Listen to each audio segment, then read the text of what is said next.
তাকদীর নিয়ে প্রিয় ভাইয়েরা বিচলিত হবেন না। আপনার তাকদীরে যা আছে আপনি পাবেন, যা নাই কোশ্চিন কালেও পাবেন না, ফুল স্টপ। আপনার তাকদীরে যা আছে আপনি পাবেন, না পেয়ে আপনি দুনিয়া থেকে যাবেন না, ফুল স্টপ। আর আপনার তাকদীরে যা নাই সারা দুনিয়ার মানুষ মিলে আপনাকে দিতে পারবেন না। এই চিন্তাটা আগে মাথার মধ্যে সেট করেন। এই চিন্তা যার মধ্যে ইনস্টল করা আছে সে আত্মহত্যা করে না কখনো, সে হতাশ হয় না কখন, সে ভয় পায় না, আল্লাহ পরে চলতে গিয়ে পিছু পা হয় না, সে জালেমের সামনে মাথা নত করে না। যার মাথায় এই চিন্তা আছে যে আল্লাহ যা লিখেছেন এটা হবে, যা লিখেন নাই সারা দুনিয়ার মানুষ মিলে সেটা হবে না, সিম্পল। এর মধ্যে আল্লাহ পাক পরীক্ষায় ফেলবেন, ওই বিষয়টা ডিফারেন্ট। আমি অবশ্যই তোমাদেরকে পরীক্ষা করব ভয় দিয়ে, ক্ষুধা দিয়ে, সন্তানের কি ইন্তেকাল দিয়ে, ফসলের ক্ষতি দিয়ে, সম্পদের ক্ষতি দিয়ে আমি পরীক্ষা করব। কিন্তু যারা সবর করবে এবং যারা এই কনসেপ্ট রাখবে ইন্না লিল্লাহি ওয়া ইন্না ইলাইহি রাজিউন, এদেরকে আল্লাহ পাক প্রশংসা করেছেন, ইনশাআল্লাহ এরা সফল হবে। আল্লাহ পাক তাকদীর লিখে ফেলেছে, তাকদীর নিয়ে টেনশন করবেন না, রিজিক নিয়ে টেনশন করবেন না। এখনকার যুব সমাজের সবচেয়ে বড় টেনশন রিজিক। একটা জব, একটা ভালো জব, একটা ভালো ব্যবসা, সে সিকিউরড লাইফটা আছে, রিজিক নিয়ে চিন্তা করবেন না। আপনার কাছে যে রিজিক আছে এটা আপনার কাছে আসবেই ইনশাআল্লাহ। হয়তো সময় লাগছে কিন্তু আপনার কাছে আসবে ইনশাআল্লাহ। তা আপনি হালালের উপর থাকবেন, ন্যায়ের উপর থাকবেন, আপনি অন্যায় পথে রিজিক সার্চ করবেন না। আপনার তাকদীরে যে রিজিক আছে আপনার কাছে আসবে ইনশাআল্লাহ। এবার আসেন, আল্লাহ পাক এরপরে সৃষ্টি করেছেন মহাবিশ্ব, এই পুরো মহাবিশ্ব। তাকদীর লিখার পরে মহাবিশ্ব কয় দিনে? ফি সিত্তাতি আইয়াম, 6 দিনে। মাত্র 6 দিনে আল্লাহ পাক পুরো মহাবিশ্ব সৃষ্টি করেছেন।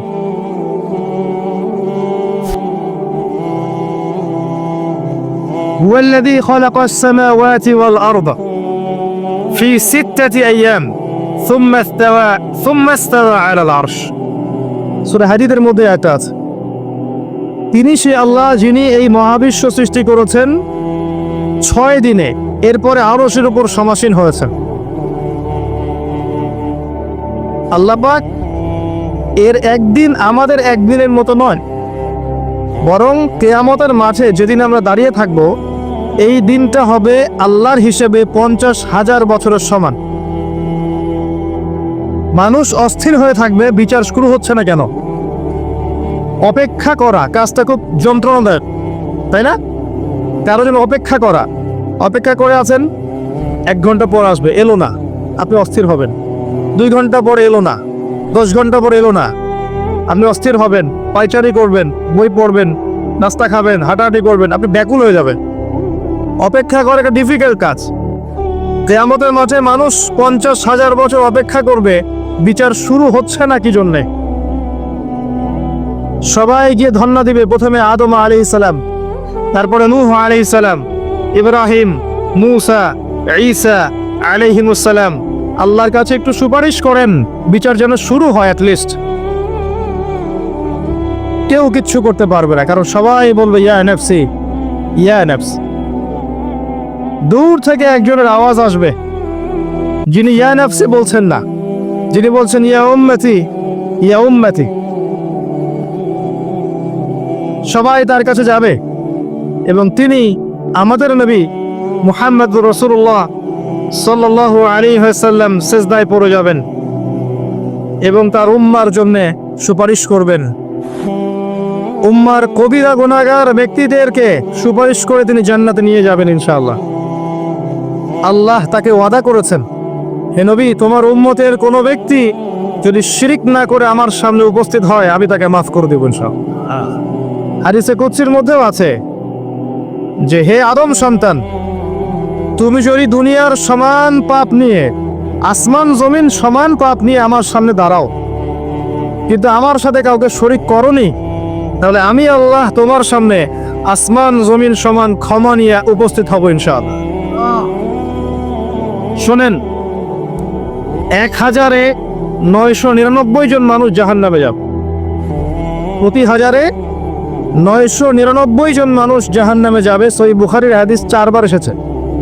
এখানে ইকুয়েশনটা এমন না যে ম্যাথামেটিক্যালি ক্যালকুলেট করতে হবে, এমন নয়। এটা দিয়ে আধিক্য বোঝানো হচ্ছে। বেশিরভাগই জাহান্নামে যাবে। এই কথা আল্লাহ পাক কিন্তু সূরা আরাফের মধ্যে বলেছেন 179 নম্বর আয়াতে, ওয়ালাকাদ যারানা লিজাহান্নামা কাসীরাম মিনাল জিন্নি ওয়াল ইনস। একই বিষয়ে কোরআন হাদিস পরস্পর মিলে যায়। এখানে একটা বিষয় বুঝতে হবে, আল্লাহ পাক বলেছেন সূরা নিসার মধ্যে, ইন্নাল্লাহা লা ইয়াগফিরু আন ইউশরাকা বিহি ওয়া ইয়াগফিরু মা দুনা যালিকা লিমান ইয়াশা। আল্লাহ পাক তার সাথে শিরকের গুনাহ মাফ করবেন না, এছাড়া যে কোনো গুনাহ আল্লাহ পাক যাকে ইচ্ছা মাফ করতে পারে। তার মানে যে বেশিরভাগ মানুষ জাহান্নামে যাচ্ছে, তাদের আমলনামায় কোন পাপ থাকতে পারে? কথা বোঝা যাচ্ছে কি? নিঃসন্দেহে তাদের আমলনামায় শিরকের পাপ থাকবে। এটা বুঝতে আপনাকে পিএইচডি করার দরকার নাই। আল্লাহ পাক শিরক ব্যতীত যে কোনো পাপ যাকে ইচ্ছা মাফ করতে পারে। তার মানে তারা জাহান্নামে যাচ্ছে বিকজ অফ শিরক। আমাদের মুসলিমরা এখন শিরক বোঝে না, অমুসলিমরা তো শিরক করেই। যেমন কেউ বলছে ওয়াকালাতিল ইয়াহুদু উযাইরুন ইবনুল্লাহ, বলছে উযাইর আল্লাহর সন্তান, নাউযুবিল্লাহ, শিরক। অথচ ওরাই এখন বিশ্বকে রুল করছে, তাই না? ওয়াকালাতিন নাসারা আল মাসীহ ইবনুল্লাহ, নাসারা বলছে যে ঈসা ইবনে মারইয়াম আল্লাহর সন্তান, তাই না? অথচ ওই সভ্যতাই এখন বিশ্বকে রুল করছে। যালিকা কাউলুহুম বিআফওয়াহিহিম, এটা ওদের মুখের কথা, এটা জাস্ট মুখের কথা। আবার অনেক সময় দেখা যায় যে আল্লাহকে বাদ দিয়ে আমরা মাধ্যম পূজাও করছি। অমুসলিমরা তো শিরক করছেই, যারা মুসলিম তারা দেখবেন আল্লাহকে বাদ দিয়ে মাধ্যম পূজা শুরু করেছে। মাজারের পূজা করছে, কবরের পূজা করছে, মৃত ব্যক্তির ওসিলায় পার পাওয়ার চেষ্টা করছে। মুসলিম থেকে দেখবেন তাকদীরকে অস্বীকার করছে, আল্লাহর হালালকে হারাম করছে, আল্লাহর হারামকে হালাল করছে। মুসলিম থেকে দেখবেন যে হাতে একটা আংটি পড়েছে, ভাই কি জন্য পড়েছেন? এই রোগ ভালো হবে আমার। গলায় একটা বালা ঝুলিয়েছে, কোমরে একটা মাদুলি, ভাই এগুলো কেন? এগুলোতে রোগ ভালো হবে। মুসলিমদের কথা বলছি, অমুসলিমদের কথা বাদ দেন। যারা বলছে আল্লাহর সন্তান আছে, ওদের কথা তো বলার দরকার নেই আমাদের, কারণ এগুলো স্পষ্ট শিরক। তবে এতটুকু বলি যে 25শে ডিসেম্বরে যারা বলেছে মেরি ক্রিসমাস, বলেছে না? 25শে ডিসেম্বর যারা বলেছে মেরি ক্রিসমাস, মুসলিমদের মধ্যে এরা স্বীকার করে নিয়েছে যে ওই দিন আল্লাহ রাব্বুল আলামিন ঈসা আলাইহিস সালামকে জন্ম দিয়েছেন। নাউযুবিল্লাহ, নাউযুবিল্লাহ। আর এত বড় একটা কথা, এই কথা যদি আসমান জমিন আর পাহাড় শুনে রিয়াক্ট করতে পারতো, থরথর করে কেঁপে ভেঙে যেত ওরা। সূরা মারিয়ামের শেষের দিকে পড়ে দেখা, وقالوا اتخذ الرحمن ولدا لقد جئتم شيئا إدا تكاد السماوات والأرض يتفطرن منه وتنشق الأرض وتخر الجبال هدا। পরেন অর্থটা, আসমান জমিন পাহাড় যদি এই কথা শুনে রিয়াক্ট করতে পারতো, এরা চৌচির হয়ে যেত। এত বড় একটা কথা বলেছো তোমরা, ঈসা আলাইহিস সালামকে আল্লাহ পাক জন্ম দিয়েছেন, আউযুবিল্লাহ। এরা তো শিরক করছে। মুসলিমরাও দেখবেন এই যেগুলো বললাম, আল্লাহকে বাদ দিয়ে অন্যের কাছে দোয়া করছে, আল্লাহকে বাদ দিয়ে অন্যকে সেজদা করছে, আল্লাহকে বাদ দিয়ে অন্যের কাছে নজর মানত করছে, আল্লাহকে বাদ দিয়ে অন্যের জন্য জবাই করছে, আল্লাহর তাকদীরকে অস্বীকার করছে, আল্লাহর হালালকে হারাম করে নিচ্ছে, আল্লাহর হারামকে হালাল করে নিচ্ছে। দেখবেন মুসলিমরা করছে। এবার মুসলিম জেনারেশন, এমন একটা প্রজন্ম বের হয়েছে এখন, ইয়াং জেনারেশনের, তারা বলছে যে এই মহাবিশ্ব বিগ ব্যাং থেকে সৃষ্টি হয়েছে, আল্লাহ বলতে কিছু নাই। আপনি বোঝেন কি কারণে প্রতি 999 পিপল জাহান্নামে কেন যাবে? কারণটা কি? শিরক। আর এই শিরকটা হচ্ছে আপনার চিন্তায়, আপনার কথায় এবং আপনার কাজে। চিন্তার মধ্যে শিরক। যেমন একজন ব্যক্তি চিন্তা করে আকীদা যে আল্লাহ ছাড়া অমুকও সন্তান দিতে পারে, এরকম আকীদা নাই মুসলিমদের? আছে। একজন বলছে আল্লাহ কল্যাণের মালিক, আর শয়তান হচ্ছে অকল্যাণের মালিক। কথাটা শুনতে খুব ভালো লাগে না? অকল্যাণ হয়তো আল্লাহর পক্ষ থেকে আসে না, আল্লাহ পবিত্র, অকল্যাণ শয়তানের পক্ষ থেকে আসবে। ব্যাপারটা কেমন? ভালো মন্দ, কল্যাণ অকল্যাণ, দুঃখ কষ্ট সুখ সবকিছু কার পক্ষ থেকে আসে? তা এমন নয় যে ভালোগুলো আল্লাহ দেন, অকল্যাণগুলো শয়তান দেয়, নাউজুবিল্লাহ। এরকম আকীদা আছে মানুষের। কিছু মানুষ বলছে তাকদীর বলতে কিচ্ছু নাই, মানুষ নিজেই তার কর্মের নিয়ন্ত্রণ। সে কিছু মানুষ বলছে যে ভাগ্যই সব, মানুষের কাজের কোনো স্বাধীনতা নাই। মানে ভাগ্যই সব, আমার কাজের কোনো স্বাধীনতা নাই, আমি কলের পুতুল। চুরি করেছো কেন? আল্লাহ তাকদীর লিখেছে তাই। সুদ খাও কেন? ঘুষ খাও কেন? রিলিফের মাল মেরে খাও কেন? আল্লাহ তাকদীর লিখেছে তাই। এরকমও কিছু মানুষ আছে। প্রত্যেক পদে পদে আপনি শিরক পাবেন। আপনি আল্লাহকে ছাড়া সেজদা দেখতে পারবেন, আল্লাহকে ছাড়া মানুষ নজর করছে, মানত করছে, কসম করছে, কোরবানি করছে, সেজদা করছে, দোয়া করছে এবং ওসিলা পূজা করছে যে আল্লাহ বাদ দিয়ে অমুকে আমাকে পরকালে পার করিয়ে দিবে। নাউজুবিল্লাহ বলছেন ঠিকই, কিন্তু আমাদের দেশের বহু মানুষের আকীদা এমন যে আমাকে পরকালে পার করায় দেওয়ার লোক আছে, সমস্যা নাই। শোনেন, পরকালের প্রতিটা সুপারিশ আল্লাহর এখতিয়ারে। একজন শহীদ, আল্লাহর পথের শহীদ, তিনি কিন্তু সুপারিশ করবেন, কিন্তু তিনি নিজের ক্ষমতায় করবেন না আল্লাহর ক্ষমতায় করবেন? আল্লাহর ক্ষমতা। আলেম, হাফেজ, আল্লাহর পথের যারা মুজাদ্দিদ ছিলেন, আল্লাহওয়ালা আউলিয়া মানুষ, নবীগণ, সিদ্দিকগণ, সুহাদা, সুপারিশ করবেন নিজেদের ক্ষমতায় না আল্লাহর ক্ষমতায়? আকীদা স্পষ্ট না থাকলে তখন আমল করতে গিয়ে শিরক হয়ে যাবে। আর শিরক হলেই কি হবে? ওই যে বললাম, প্রতি হাজারে 999 জন মানুষ জাহান্নামে যাব। এবার আসেন, আল্লাহ পাক মহাবিশ্ব সৃষ্টি করেছেন কয়দিনে? এই কিয়ামতের মাঠ কত বছর হবে? কে সেজদা করবেন, সুপারিশ করবেন আমাদের জন্য? মুহাম্মদ সাল্লাল্লাহু আলাইহি ওয়াসাল্লাম। এবার আসেন, যে নবী আমার জন্য সুপারিশ করবেন, যেই নবী আমার জন্য হাউজে কাউসারে দাঁড়িয়ে থাকবেন, যেই নবীকে আমাকে কবরে দেখানো হবে এবং জিজ্ঞাসা করা হবে মান হাযা রাজুল বুইসা ফীকুম, কতজন যুবক, কতজন মানুষ আর কতজন মুসলিম মুহাম্মদ সাল্লাল্লাহু আলাইহি ওয়াসাল্লামের এই সুন্নাহগুলো আমরা মেনে চলি? যাকে কবরে দেখানো হবে, যিনি সুপারিশ করবেন, যিনি আমাদেরকে ছাড়া জান্নাতে যাবেন না, যিনি হাউজে কাউসারে দাঁড়িয়ে থাকবেন, যিনি জান্নাতের দরজায় প্রথম কড়া নাড়বেন এবং যিনি তার উম্মতকে নিয়ে ফিকির করছেন কিয়ামতের মাঠেও, ইয়া উম্মতি ইয়া উম্মতি, উম্মতের মধ্যে কতজন যুব সমাজ মুহাম্মদ সাল্লাল্লাহু আলাইহি ওয়াসাল্লামের সুন্নাহ মেনে চলে? বলেন। মুহাম্মদ সাল্লাল্লাহু আলাইহি ওয়াসাল্লামের উম্মাহ এখন ম্যাক্সিমাম মানুষ নামাজ পড়ে না। মুহাম্মদ সাল্লাল্লাহু আলাইহি ওয়াসাল্লামের উম্মার মধ্যে ম্যাক্সিমাম মানুষ এখন কোরআন পড়তে জানে না। মুহাম্মদ সাল্লাল্লাহু আলাইহি ওয়াসাল্লামের উম্মাহ হয়েও আমরা কোরআনের অর্থ বুঝি না, কোরআনের হুকুম আহকাম মানি না, তার সুন্নাত নিজেদের ব্যক্তি জীবনে, পারিবারিক জীবনে, সামাজিক জীবনে অ্যাপ্লাই করি না। বরং তার আদর্শ মেনে চললে আমাদেরকে মনে হয় আমরা পিছিয়ে পড়েছি।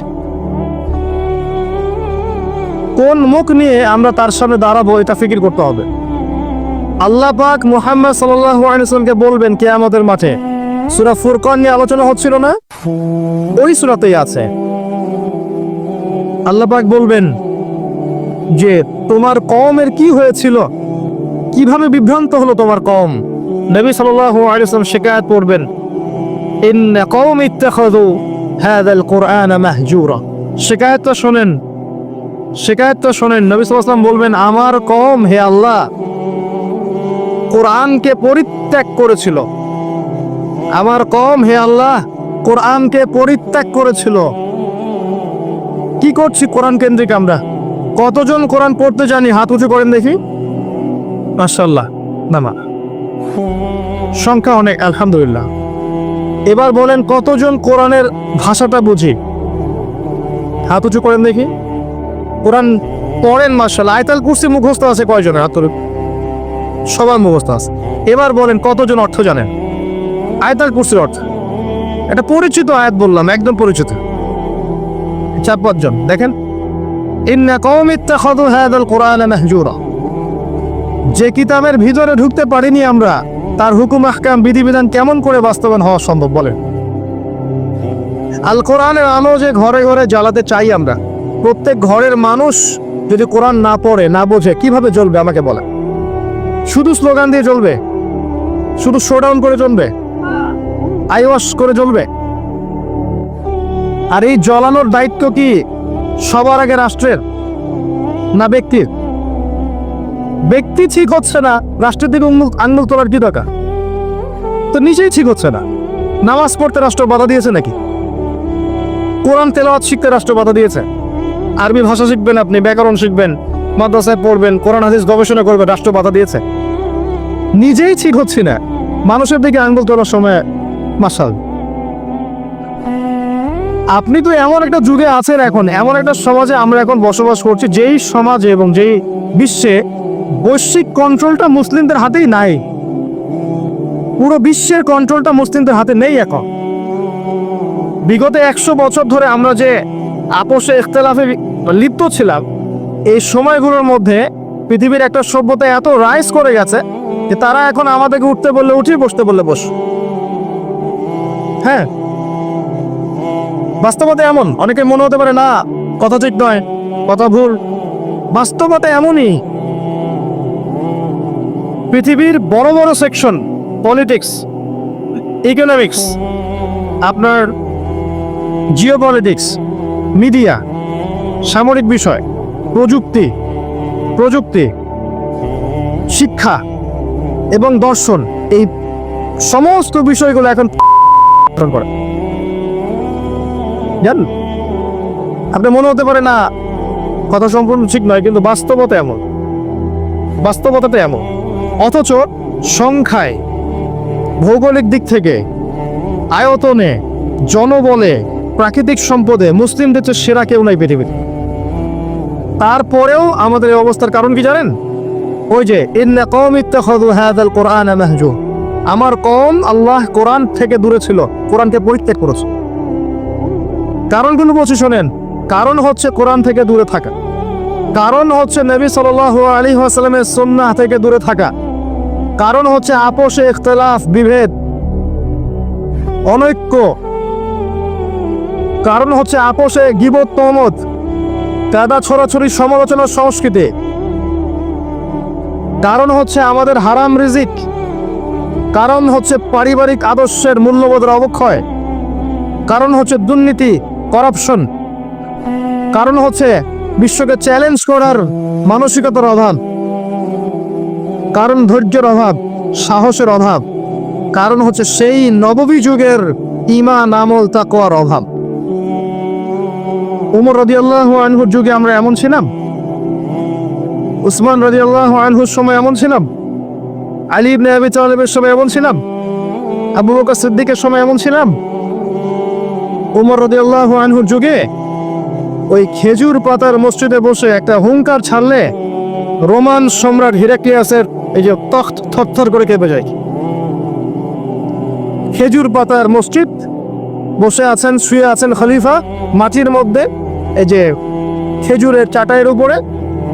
এই খলিফা যদি দাঁড়িয়ে একটা হুঙ্কার দেন, তাহলে রোমক সাম্রাজ্যের এই যে সিংহাসনের নিচের মাটি সরে যায়। ওদের কথা বাদ দেন, সাহাবায়ে কেরাম রাদিয়াল্লাহু আনহুম আজমাইন, তারা তো মাশাআল্লাহ জান্নাতের সার্টিফিকেট প্রাপ্ত। তার পরের জেনারেশনে আসা উমাইয়া খেলাফত, তখন কি আমরা এমন ছিলাম?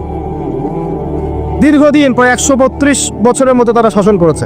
তখন কি মুসলিমদের অবস্থা এমন ছিল? আব্বাসীয় খেলাফত, অনেক দিন, 500-র মতো বছর তারা শাসন করেছে। তখন কি আমাদের অবস্থা এমন ছিল?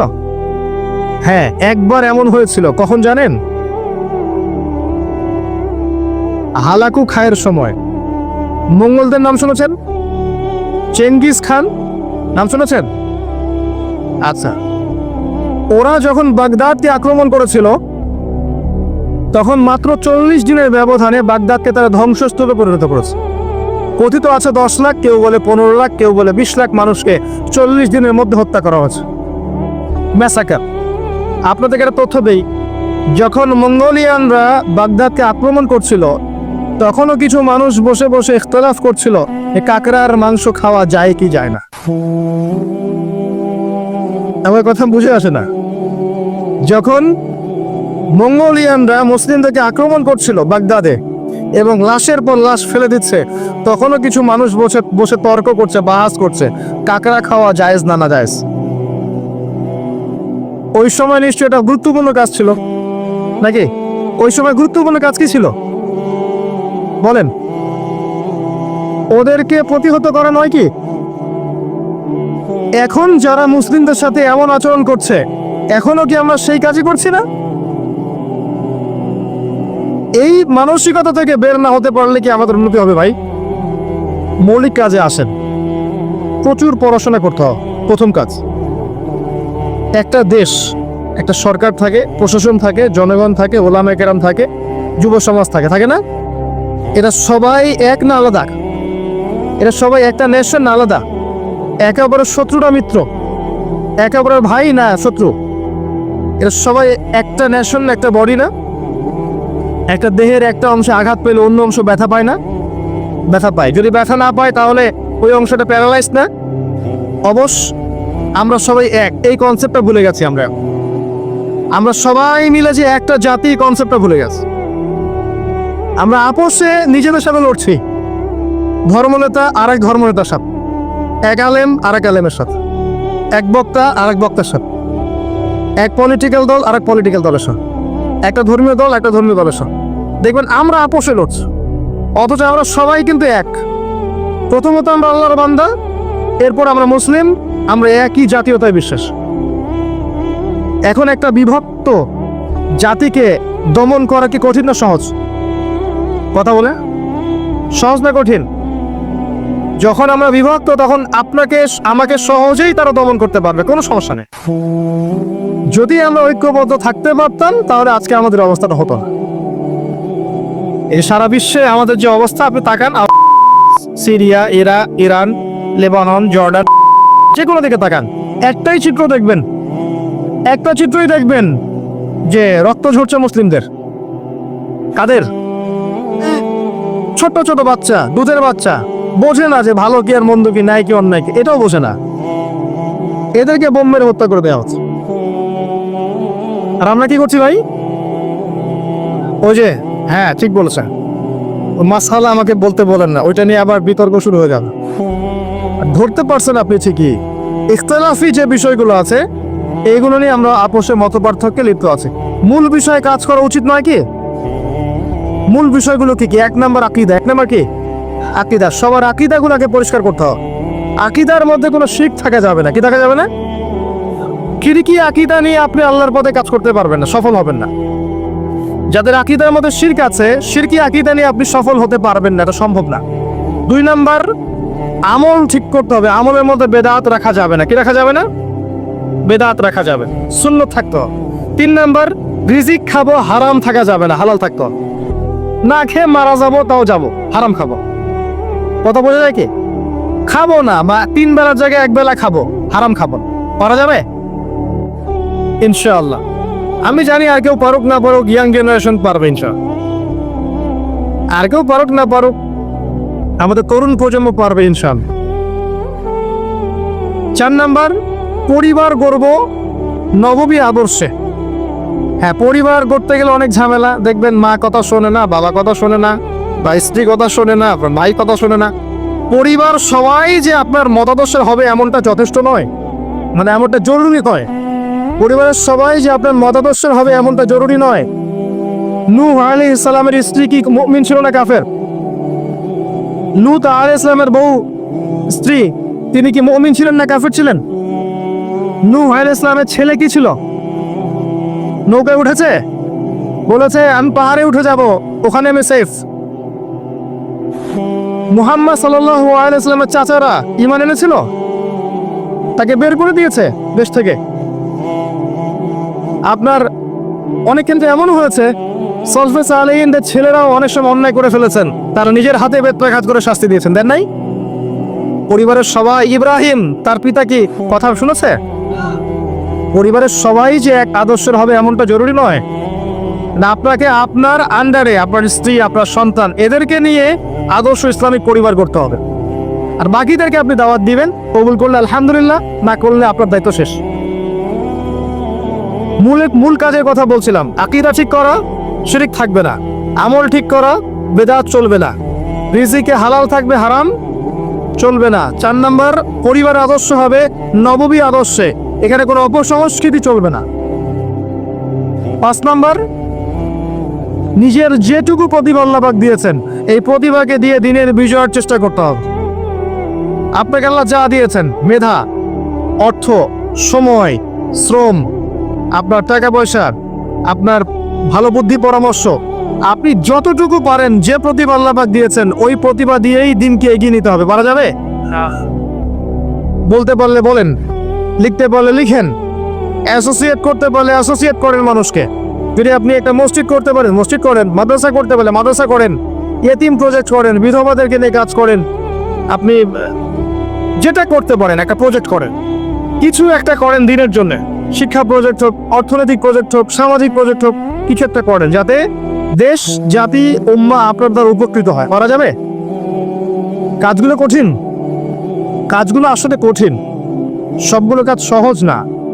আমি হয়তো সহজে বলছি, কাজগুলো এত সহজ নয়। এই কাজগুলো 23 বছর সময় ধরে নবী সাল্লাল্লাহু আলাইহি ওয়াসাল্লাম এবং সাহাবায়ে কেরাম করেছিলেন। মার খেয়েছেন, বয়কটের শিকার হয়েছেন, দেশ থেকে বের করে দেওয়া হয়েছে, হত্যা করা হয়েছে, শুলে চড়ানো হয়েছে, কত কি করানো হয়েছে। এত সহজ নয়, কিন্তু বেসিক কাজ এগুলোই। এমনি এমনি ইসলাম বিজয় লাভ করবে না। ইন্নাল্লাহা লা ইউগাইয়িরু মা বিকওমিন হাত্তা ইউগাইয়িরু মা বিআনফুসিহিম।